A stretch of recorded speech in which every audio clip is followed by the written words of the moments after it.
Oh hey, my name's Ted Young, and my pandemic haircut is a hat. Fundamentals of OpenTelemetry. But what even is OpenTelemetry? Come to think of it, what's telemetry? The Cambridge Dictionary defines telemetry as the science or process of collecting information about objects that are far away and sending the information somewhere electronically. OpenTelemetry is an observability platform, a set of extensible components that can be used together or a la carte.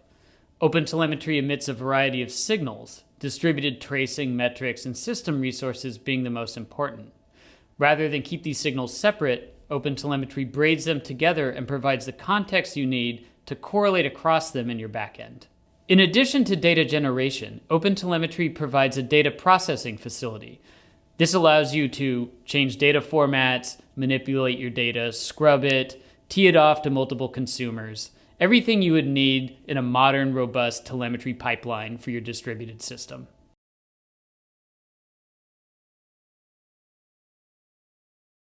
In every service in your deployment, install the OpenTelemetry client. We refer to the client as the OpenTelemetry SDK. The SDK, in turn, implements the OpenTelemetry API. Your application's frameworks and libraries use this instrumentation API to describe the work that they are doing. The SDK then uses an exporter plugin to send the data to a data pipelining service called the collector. OpenTelemetry comes with its own data protocol called OTLP, but the collector can translate between a variety of formats, including Zipkin, Jaeger, and Prometheus. Notably, OpenTelemetry does not provide its own backend or analysis tool. This is because at the heart of OpenTelemetry is a standardization effort. The goal is to come up with a universal language for describing how distributed computers operate in a cloud environment. The goal is not to standardize how we analyze this data. Instead, OpenTelemetry hopes to push the field of observability forwards by allowing new analysis tools to be built quickly and easily without the need to reinvent this entire telemetry ecosystem. Speaking of software ecosystems, how does OpenTelemetry keep track of all of this code? To ensure that different implementations remain consistent with each other and continue to interoperate, OpenTelemetry is designed via specification. The specification is a language-neutral document which describes everything you would need to build your own implementation of OpenTelemetry. Before we dive into the details, I do want to point out that it is easy to install OpenTelemetry. OpenTelemetry can be packaged up into distros that make the configuration and installation only a few lines of code, or in some cases just a command line argument. At the time of this recording, I recommend 4 languages for a production-ready beta: Java, JavaScript, Python, and of course Go. And I've written some easy quick start guides over at otel.lightstep.com. You can always check there to get the latest information about production-ready OpenTelemetry. Okay, so in this next section, we're going to do a quick overview of the basic concepts behind OpenTelemetry. We're going to start with what it is that we're actually trying to observe, fundamental concepts to how OpenTelemetry approaches observability, and how to set up and deploy OpenTelemetry in your production environment. Okay, so let's look at an example application to get an understanding of the kind of transactions we're talking about here.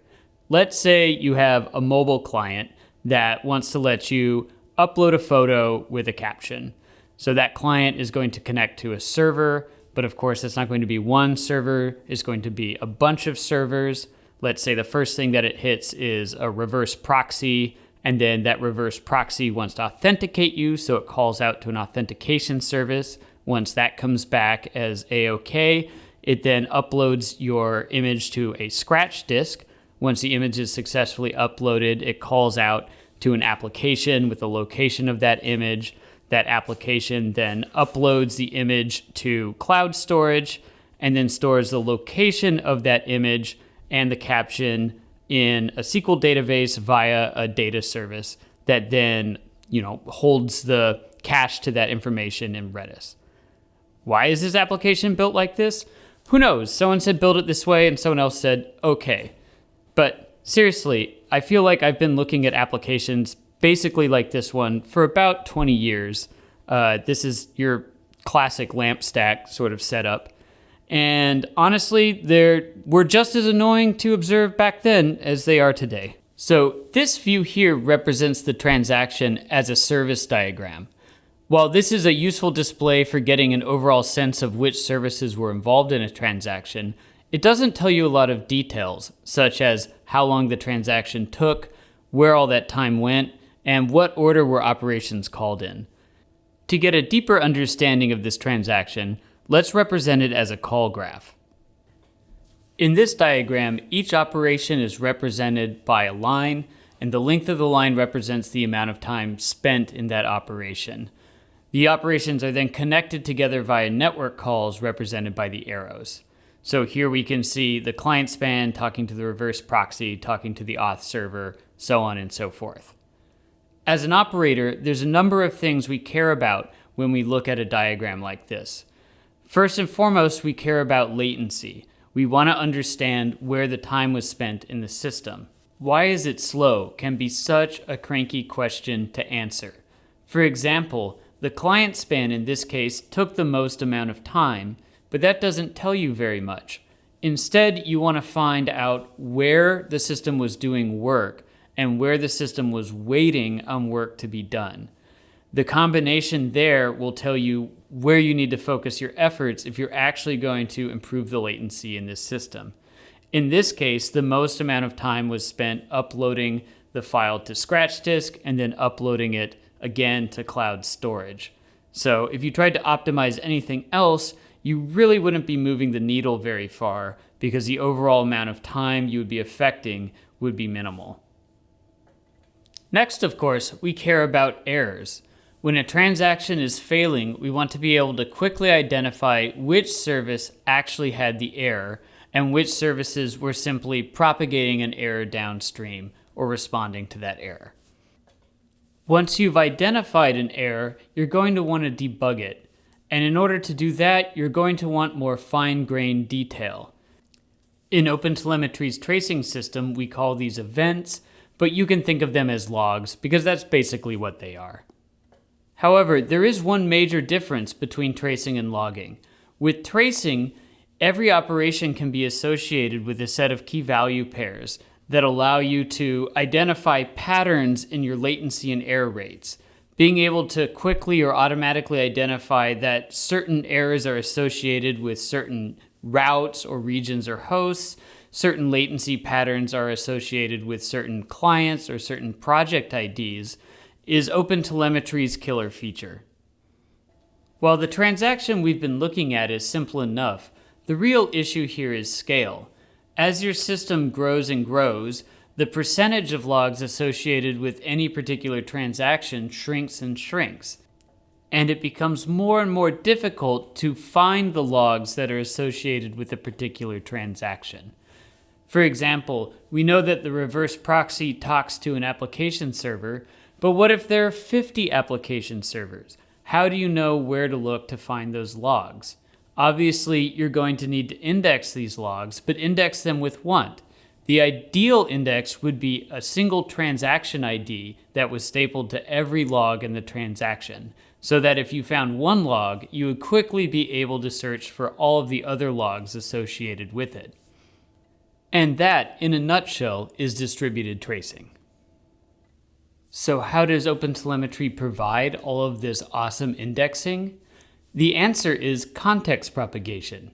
Context propagation is the core concept behind OpenTelemetry's architecture. If you can understand context propagation, then everything else about OpenTelemetry will fall into place. So, imagine we have two servers and they're connected together by a network request. All of OpenTelemetry's indices are stored in an object called the context. This context object follows the flow of execution throughout your program. When your transaction moves from one service to the next via a network call, all of these key value pairs must come along for the ride. Sending along the contents of the context object as metadata on the request is called propagation. When using HTTP, the contents of the context object on the client side are injected into the HTTP request as HTTP headers. Then, on the server side, the same values are extracted from the headers and deserialized into a new context object, which continues to follow the flow of execution. Now, obviously this only works if both the client and the server agree on which HTTP headers are going to be used. To make this more effective, we're working through the W3C to add a set of tracing headers to the official HTTP spec. There are a number of tracing headers out there in the wild, but let's have a look at these since they're going to be the standard going forwards. The primary tracing headers are called trace context. Trace context consists of two headers, trace parent and trace state. Trace parent contains two IDs. One represents the overall transaction, that's called the trace ID. The other ID represents the parent operation, which is called the span ID. Trace parent also includes a sampling flag to let you know whether tracing is enabled or not. The trace state header contains any additional implementation-specific details that a particular tracing system might need to propagate. In addition to trace context, there are also baggage headers. Baggage headers are literally arbitrary key value pairs that you can use as an end user to pass your own correlations down the line. We'll see how that's useful in a bit. Okay, so enough talk. Let's write some code. For this example, we're going to make a simple Hello World HTTP server. Let's get started by first installing OpenTelemetry. Now, an important thing to understand about OpenTelemetry is that it's a framework, and most of the configuration you do is about connecting it to different backends. But once you've picked the backend you want to connect to, most of that configuration becomes boilerplate. To help with that, we've created a concept called OpenTelemetry distros. Since we're going to be connecting to Lightstep in this example, let's grab the Lightstep distro. The first required piece of configuration is the service name. This lets you know where all the data is going to be originating from. Let's call it Hello Server. Then, in order to connect to Lightstep, you're going to need an access token. So that's just a little doodad we're going to grab from Lightstep and paste that crazy thing into here. And then to show some optional configuration, first let's define which propagators we're going to use. So we talked about trace context before, but for this example, let's switch to B3, which are the Zipkin headers. You may encounter these if you're already using a tracing system. The final bit of configuration we want to point out are resources. Resources are what you use to index your services. So the same way traces have indices and operations have indices, services can also have indices. In OpenTelemetry, we have this concept called semantic conventions. Semantic conventions are standard resources and trace attributes that you can add to describe your system. These conventions are defined in the specification. We have everything that you might expect: operating systems, containers, processes. Let's grab hostname and add that. So the reason why it's important to standardize these conventions is so that your analysis tools can actually understand the information. If we reported hostname in some cases as host.name and in other cases as host-name or just host, it would be much harder to do something useful with that data. Lastly, you need to add a call to shutdown at the end to ensure that everything gets flushed when your program exits, and that's all the setup we need to do. From here on out, we'll only be interacting with the OpenTelemetry API. The first thing we'll want to do is create a tracer. Tracers should be created at the package level and named after the package that they're instrumenting. This allows you to attribute every span created to the package that created it. Next up, we're going to create a simple Hello World handler. So all this handler is going to do is sleep for 30 milliseconds to pretend like it's doing work, and then write out Hello World. Super basic. Next up, we need to install instrumentation libraries. In most languages, these libraries can be installed automatically, but in Go, we don't really like any of that spooky automatic stuff. Instead, we prefer to copy-paste. OpenTelemetry comes with a variety of instrumentation libraries, including those that cover all of the core HTTP and networking libraries within standard lib, as well as a number of common frameworks. So in this case, we're taking our HTTP handler, wrapping it in an instrumented HTTP handler, and adding that to our service. And that's all it takes to add basic instrumentation and context propagation to an HTTP server in Go. So let's have a look at this. Let's fire it up.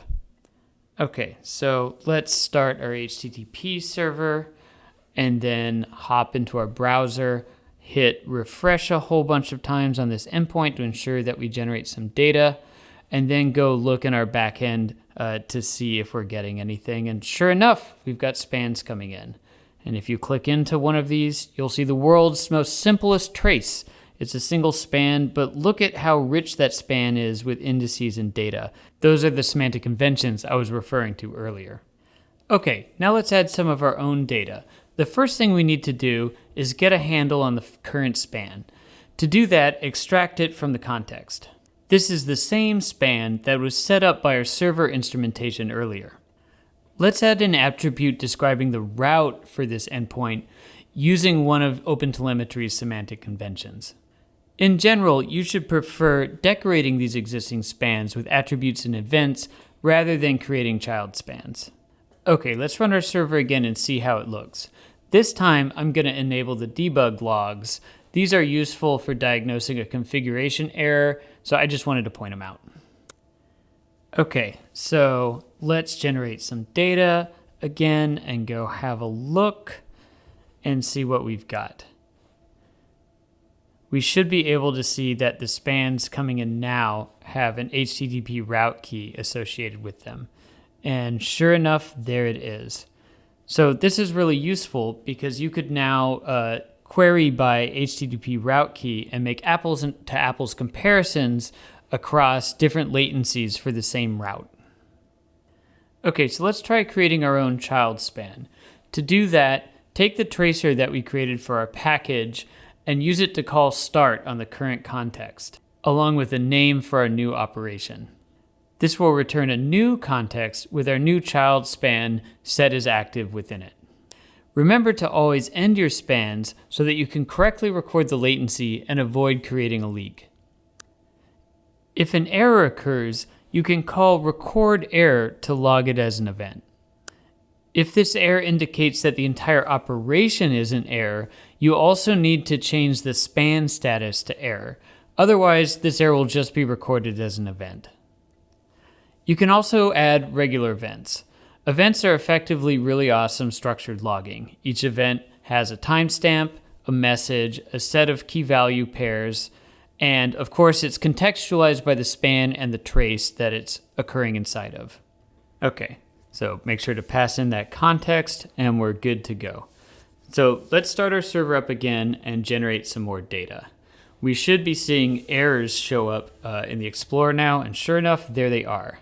So if you click into one of these, you'll see that the trace is now a little bit more complicated. We've got two spans, the parent span generated by the automatic instrumentation and the child span that we created ourselves. And you can see that the child span has been marked as an error and contains the event that we added. You can see that listed over in the corner. You may notice that the child span has the same duration as the parent span. This implies that all of the work is being done in the child span, and if you look at our code, sure enough, that's where the sleep is. So if we add another sleep to imply we're doing work in the parent span, we'll get a more interesting trace. So just hitting refresh here, sending our data again, and we see some new data coming in. And if you have a look here, you can now see that roughly half of the work is being done in the parent span and half of the work is being done in the child span. So we've covered 6 basic commands: getting the current span from the context, setting an attribute, creating a child span, recording an error, setting a status, and adding an event. And that's all you need to know about the OpenTelemetry API as an end user. Okay, but this is supposed to be distributed tracing. Let's create an HTTP client and watch that context propagation flow through our system. First, I'm going to copy pasta over all of our OpenTelemetry setup code. I'm not going to set up resources this time just for expediency, but you really should do that in a production scenario.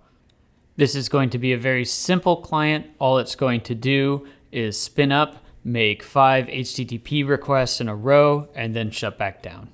Okay, so first we're going to create an HTTP client and then create an HTTP request.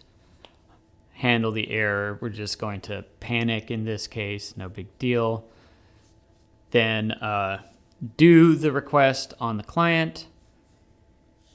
Again, panic with the error, and then close the body of the response just to make sure we do this cleanly. And then in our main, we're going to make a for loop, then make 5 requests in a row, and that's that.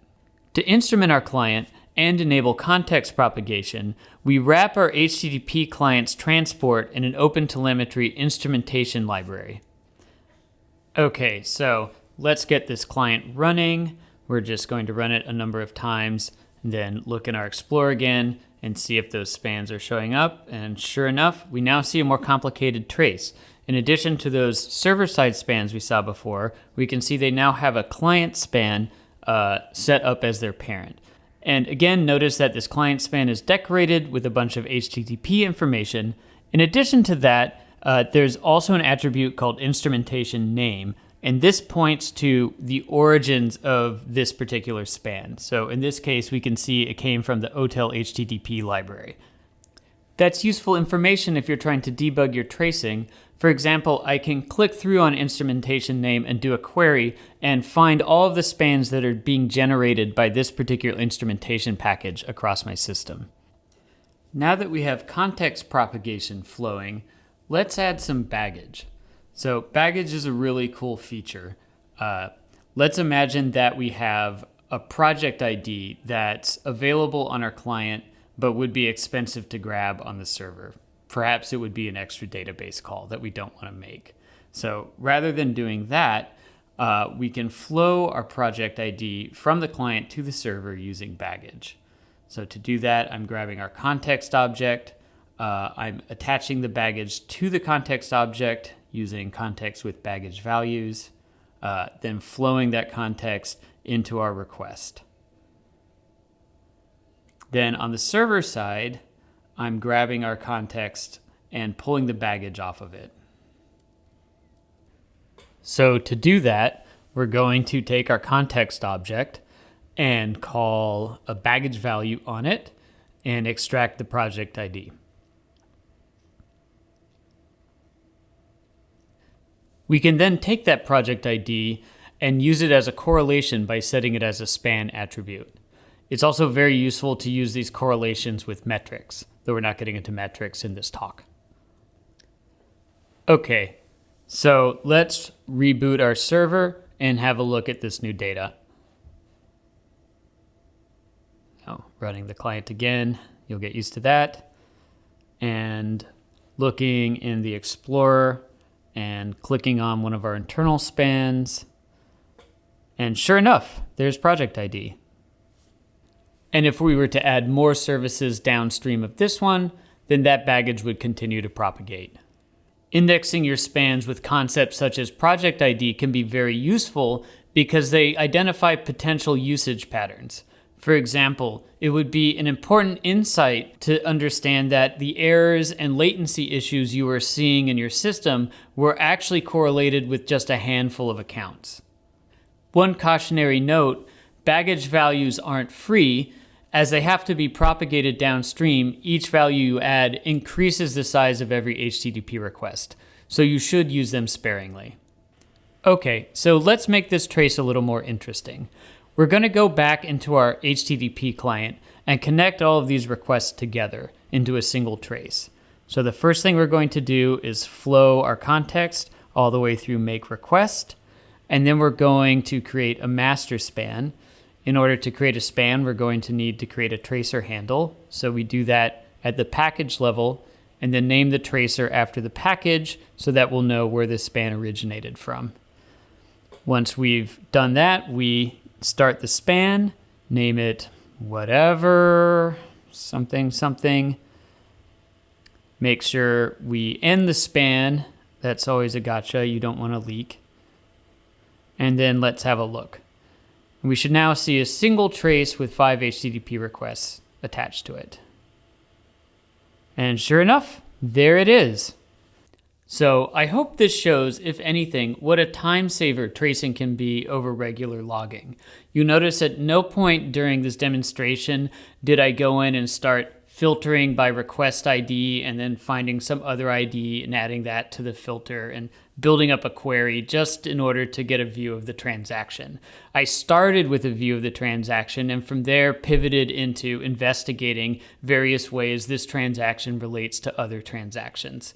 And being able to just move naturally into that workflow without having to slow yourself down and build up these queries all the time has proven invaluable, especially at the beginning of an incident when I'm trying to cast a wide net and diagnose the problem, or when there are no active problems, but I want to proactively investigate latency issues and improve the overall user experience for my application. Okay, we're getting close to the end, and before we go, I'd like to do a quick review of rolling out OpenTelemetry. If you're thinking about rolling out OpenTelemetry in your organization, the first thing to double check is that the languages that you're using are ready for production. As I mentioned before, at this time I recommend Java, JavaScript, Python, and Go.